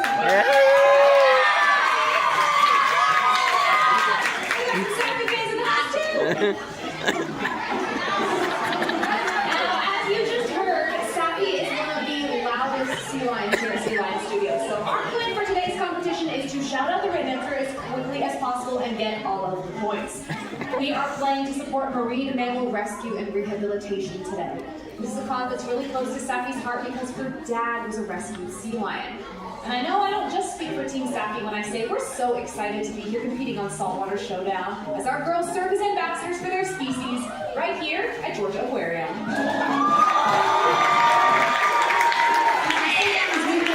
To the stage, it's time for our first thrilling round to begin.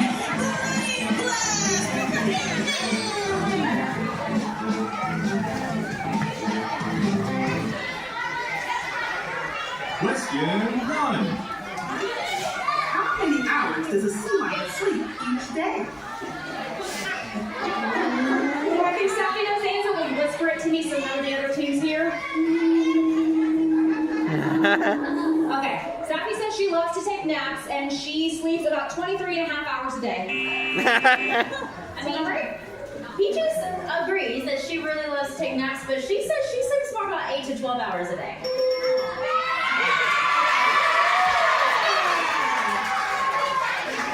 Sea lions sleep so much you may often find them on rock stacks and beaches along the coastlines of California looking a whole lot like this.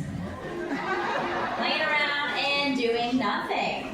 But don't let them fool you, they are not lazy animals. They can spend hours, if not days at a time, on those hunting trips, so when they return to shore, they are in need of that well-deserved rest. Question 2. Do sea lions have gills? Well, there are a lot of people out there that I think studied a lot of sea lion facts, and the answer is no. Sea lions are mammals just like you and I, so they breathe air. Now, Scarlett is going to demonstrate this for us by a pretty impressive porpoising behavior. So you can watch her jump in and out of the water. Now that she's closer to you, you guys can hopefully listen to her take a couple of deep breaths. If you need a little bit of encouragement, I can have Sappy show her exactly how it's done. Go ahead, Sappy. Steal her plate from right under your nose. Question 3. These guests have a question that's been buzzing around in their brains for a while now. What do sea lions eat? And how do they get their food? Oh, Team Katie knows it is our favorite subject to talk about. They eat fish and they eat a whole lot of it, and they use their really sharp teeth to help catch it. Nice way to go, Katie. So sea lions eat about 5 to 8% of their individual body weight, which means that these 4 ladies up here are eating anywhere between 10 and 13 pounds of fish every single day. Now to catch all that fast-moving fish, they have mouths full of super sharp teeth. They can also pair that with a really flexible neck. Not only can sea lions move their heads from side to side, they are actually so flexible they can touch their nose all the way back to their spine. Question 4. What is a sea lion's #1 predator? Dun, dun, dun. He does not say they have no predators. They are the big top dogs. Oh, you lied to me. I know, Sappy, we're going to have to come to the rescue again because we know that sea lions definitely have the #1 predator, but we don't want to just tell you guys what it is. We're going to show you. So when you know what Sappy is, shout it out nice and loud.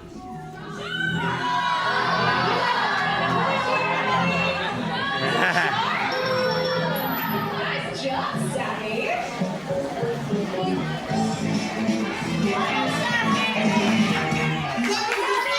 Riveting question of Brain Blast! At the end of our first round, the current leader is... It's a tie? It's a tie!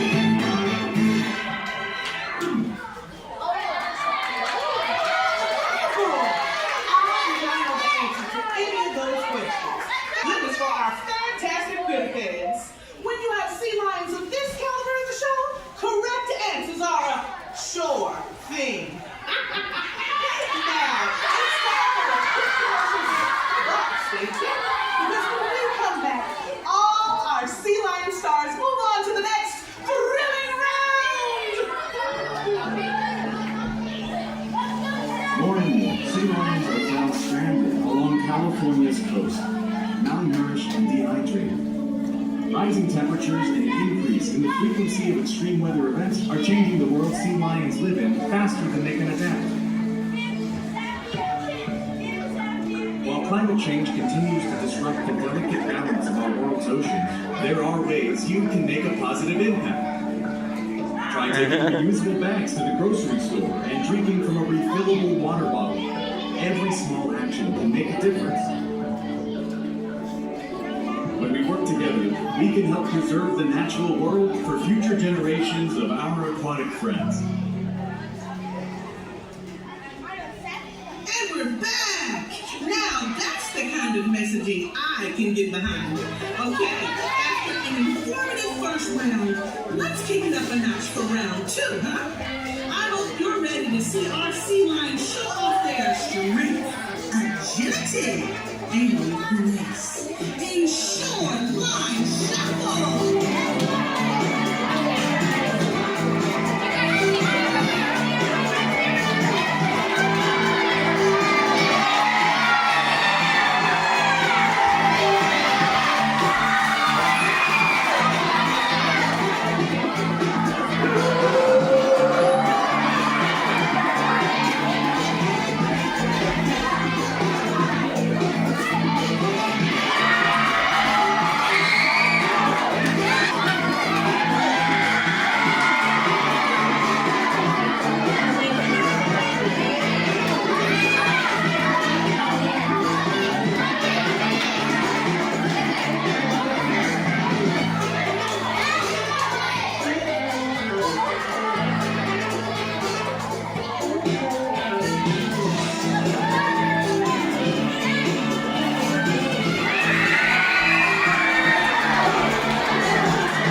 Adjudicators have come to the conclusion your winner today is Scarlet!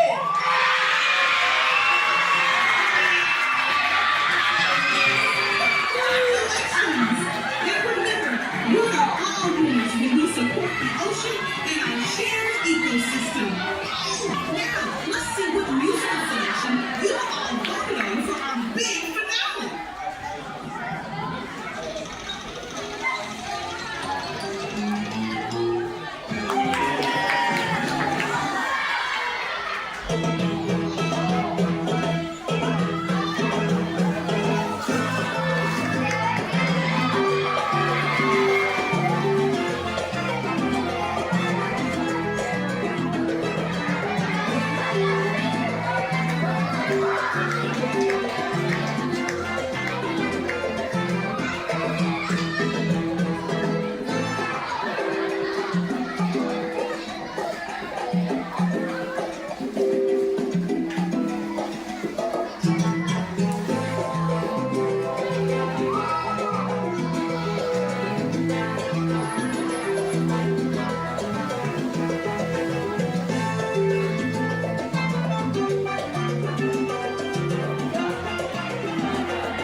Georgia Aquarium.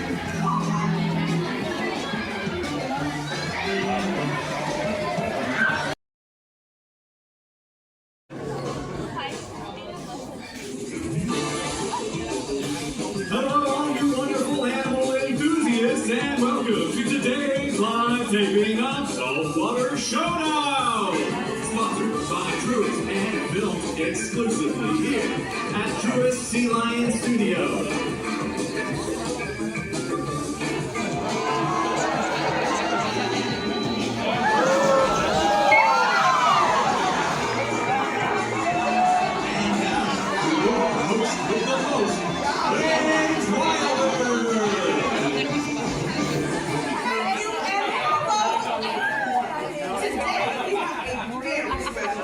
As our celebrity sea lions are committing to support causes that are near and dear to our ocean's ecosystem. I think that's simply amazing. Without further ado, let's welcome to the stage our superstar sea lion team. Good afternoon, everybody. My name is Hannah, and I'm so excited to introduce you to today's first contestant. This is Jupiter. Hello, everybody. My name is Michelle, and we are Team Beck.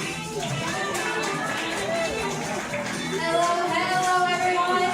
Last but not least, my name's Ashley, and this here is Vivian.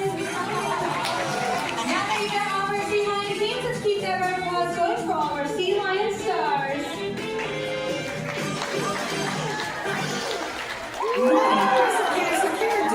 Let's take a moment to learn a little about our sea lion stars and why they're playing today. Alrighty, friends, we're going to start all the way on your left with Finn. Now, Finn here is known as a coast-to-coast sea lioness. He's a California sea lion, born in the sunny state of Florida, and now is the sweetest Georgia peach. Today, Finn and I are playing for coral restoration. Not only are coral reefs important to our ecosystems, they also provide protection for our friends living along the coastline. Moving on down the line in the center, which is exactly where he belongs, is Jupiter. Oh, drooly guy. Jupiter is one of the many rescued sea lions who call Georgia Aquarium home, but do not let this super cute face fool all of you guys. Because when Jupiter was found as a young pup, he was chasing people down the beaches of California. Yeah, someone was having a picnic, and young Jupiter really wanted to be a part of it. And while that does sound like kind of a funny story, it does highlight how hard of a time he was having finding food all on his own. Which is why today we're playing to support sustainable fishing sources. If we make sure to only take the fish we need from sustainable sources in the world's oceans, we ensure that there's enough fish to go around for Jupiter and all of his flipper friends. Last but never least, over here on the far right-hand side, we are Team Beck. Beck is also one of our rescued sea lions, but unfortunately his story is a little bit more tragic. When he was initially found, he had been separated from his mother. Upon further investigation, he had swollen front flippers and a severe case of pneumonia. Now this points out the difficult time that many sea lions are having, and also why Beck and I are playing to support marine mammal rescue and rehabilitation efforts today. It is because of the dedicated efforts of these centers that animals like Beck and Jupiter have been given a second chance at life. And we are so excited to be competing today alongside Finian at Saltwater Showdown right here at Georgia Aquarium. As our sea lions make their way back to the stage, it's time for our first thrilling round to begin. Rain Blast!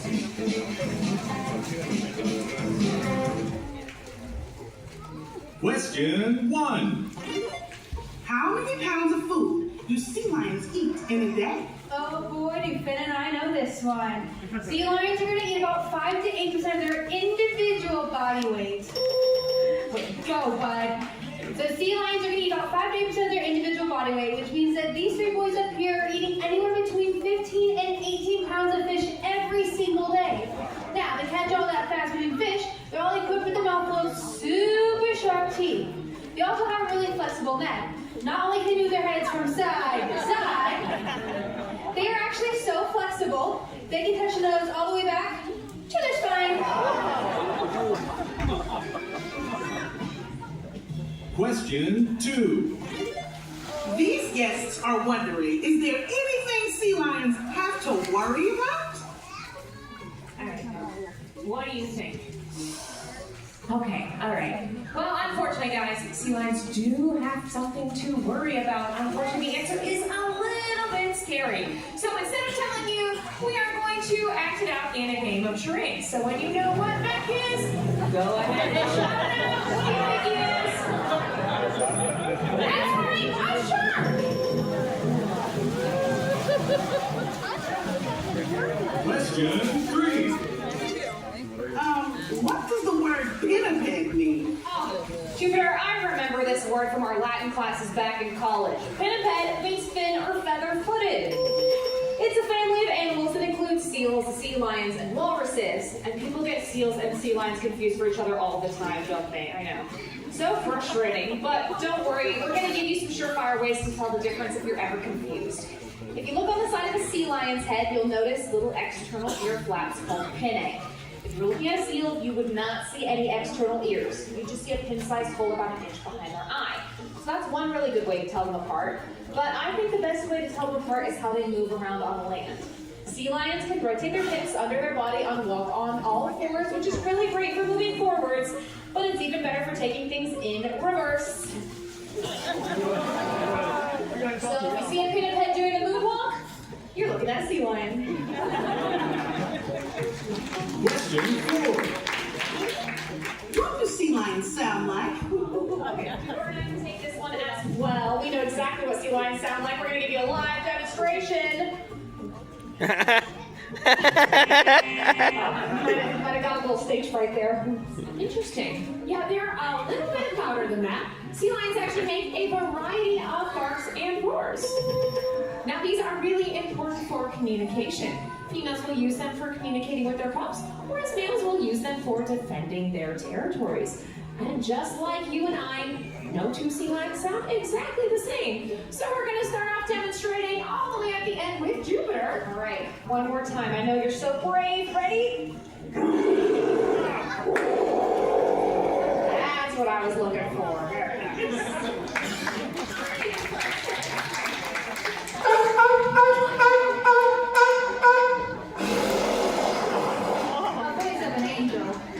One is showing off just a little bit, but I did say barks and roars, and in my opinion, Beck has the best roar around. Let's hear it, Beck.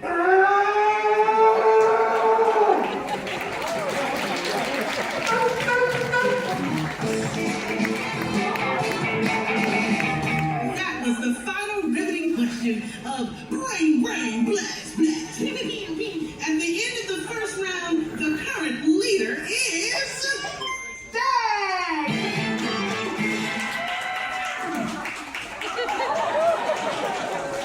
Incredible! I did not know the answer to any of those questions.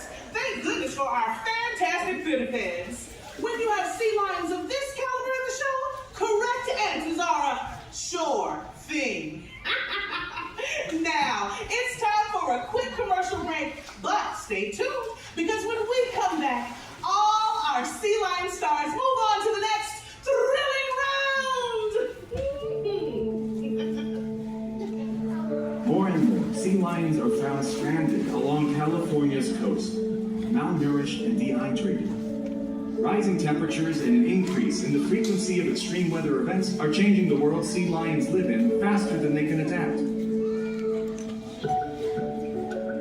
While climate change continues to disrupt the delicate balance of our world's oceans, there are ways you can make a positive impact. Try taking reusable bags to the grocery store and drinking from a refillable water bottle. Every small action can make a difference. When we work together, we can help preserve the natural world for future generations of our aquatic friends. And we're back. Now, that's the kind of messaging I can get behind. Okay, after an informative first round, let's kick it up a notch. Here's round two. show off their strength, agility, and grace in Shoreline Shuffle.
It's a part of the competition where you all get to decide who the grand winner is by your round of applause.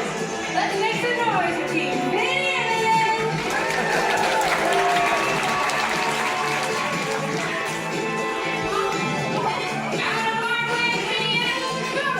champion is coming through. Put your hands together for that.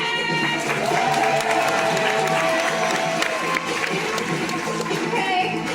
Then we have one trivia portion, but I know for a fact that Jupiter here is the guy who's out of this world. So I need an interplanetary round of applause for Jupiter!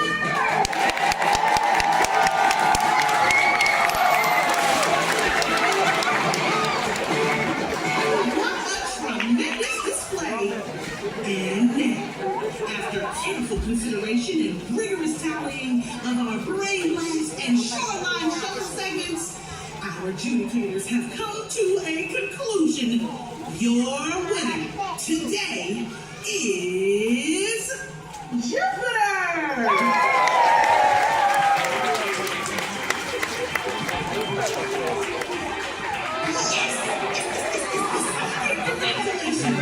And remember, we are all winners when we support the ocean and our shared ecosystem. Oh, now let's see what musical selection you've all voted on for our big finale.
lions with us here at Truist Sea Lion Studios. Remember, the sea lions and animal peers that you saw today are trained. If you happen to come across a sea lion in the wild, respect their space and observe them from a distance.